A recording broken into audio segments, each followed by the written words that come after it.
All right, everyone, settle in, settle in. Welcome to our explainer for Unit 16.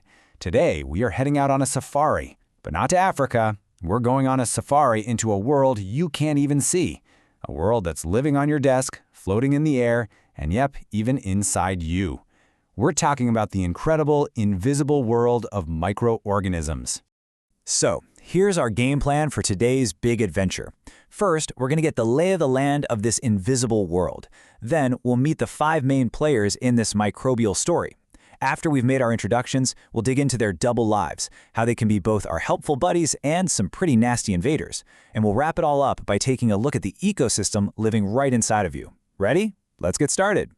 Okay, let me start by asking you a question. Just look at your screen for a second. Now think about your own body. What if I told you that both of those places are home to billions, and I mean billions, of living things? I know, it sounds like something out of a sci-fi movie, but it is 100% real science. This is the world of microbes. So what in the world are these things? Well, the official name is microorganism, or you can just call them microbes for short. Basically, think of any living thing that is so ridiculously small you'd need a super powerful microscope just to see it. And when I say they're everywhere, I'm really not kidding. They're in the soil, the deepest parts of the ocean, the air you're breathing right now, and, as we're about to find out, they're a huge part of us too. You know, the science of studying these little critters is called microbiology. And to make any sense of this massive, invisible kingdom, scientists had to get organized. So they sorted them into 5 main categories. Let's go ahead and meet them one by one. First up, we've got algae. The easiest way to think about algae is to picture them as the microscopic plants of the microworld. They're photosynthetic, which is just a fancy way of saying they make their own food from sunlight, just like a tree or a flower does. Some are just a single little cell, while others like to hang out in groups and become multicellular. Next on our list, bacteria. You've probably heard of these guys. They're kind of the rock stars of the microbe world. They are single-celled organisms, but what's really neat is that they come in all sorts of different shapes. Scientists actually use these shapes to tell them apart. You've got rod-shaped ones called bacilli, little round ones called cocci, and the twisty spiral-shaped ones called spirilla. Our third type is fungi. Now, whatever you do, don't mix these up with plants. Unlike algae, fungi can't make their own food because they don't have any chlorophyll. This group includes single-celled organisms you definitely know, like yeast, but it also includes much bigger multicellular things, like mushrooms. Then you have the protozoa. The name itself is a huge clue. It literally means first animals. And that's a great way to think about them. They're single-celled, animal-like microbes. And they're famous for the different ways they get around. Some, like the amoeba, kind of ooze and crawl along, while others use tiny hairs or tails to swim through water. And last but not least, we have the virus. Okay, this one is super fascinating because it's kind of on the edge of being alive at all.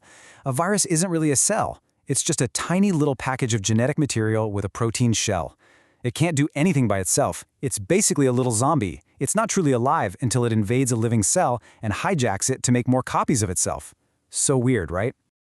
Okay, so we've met the 5 main types. But that brings us to the most important question of all, the one that really defines our relationship with them. Are these microbes our friends, or are they our enemies? And the answer, which might actually surprise you, is both. And that's what makes them so interesting. On the one hand, a ton of microbes are absolutely essential for life. We count on them for everything from life-saving medicine to making delicious food. But on the other hand, a small number of them are what we call pathogens. Those are the germs that can make us really sick. Let's start with the good guys. Okay, let's dive into all the amazing ways these tiny organisms are our allies, working totally behind the scenes in medicine, farming, and even in your kitchen. In the world of medicine, microbes are total superstars. I mean, take penicillin, the famous antibiotic. That actually comes from a fungus. An antibiotic is really just a weapon that one microbe makes to fight another. And vaccines? Well, many of them are made from microbes that are either dead or have been weakened. They basically act like a training course for our immune system, teaching it how to defeat the real enemy if it ever shows up. And they are hard at work all around us, every single day. In farming, bacteria like rhizobium hang out in the roots of some plants and turn nitrogen from the air into a natural fertilizer. And in the food world, oh man, yeast is what makes your bread so soft and fluffy. And those little lactobacillus bacteria, they're the magicians that turn plain old milk into yogurt and cheese. But of course, it's not all good news. A small handful of these microbes can cause some serious trouble. So now, let's turn our attention to the dark side, the harmful invaders we call pathogens. The word you really need to remember here is pathogen. A pathogen is just any microorganism that can cause a disease. Think of them like tiny little burglars, always looking for a way into our bodies. They can sneak in through the air we breathe, through contaminated food and water, or even through a tiny little cut on your skin. This table gives us a really good snapshot of how these different pathogens operate. And notice how different types of microbes cause different kinds of trouble. Tuberculosis and cholera are both caused by bacteria, but look, they spread in totally different ways. The common cold?